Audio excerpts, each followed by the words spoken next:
Le marché maintient son cap haussier à la mi-séance avec un CAC 40 en progression de 0,4%. Et en hausse ce midi, Pernod Ricard grâce au soutien de Bryan Garnier.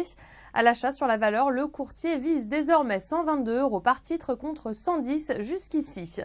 Eurotunnel remonte au plus haut en bourse depuis 2008, en progression de près de 3%, aidé par la Deutsche Bank qui vise un cours cible de 13 €.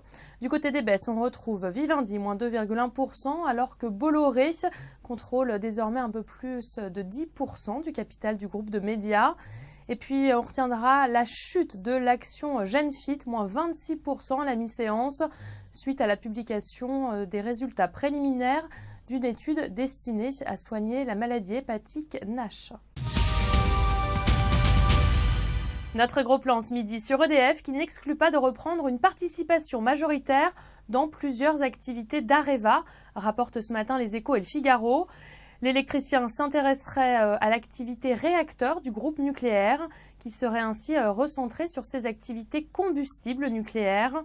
Après l'annonce début mars par Areva de lourdes pertes de 4,8 milliards d'euros en 2014, le gouvernement avait enjoint Areva et EDF, son plus important client, à trouver une plus grande convergence entre leurs activités. C'est la fin de ce flash, vous avez rendez-vous à 18 h pour le point hebdomadaire.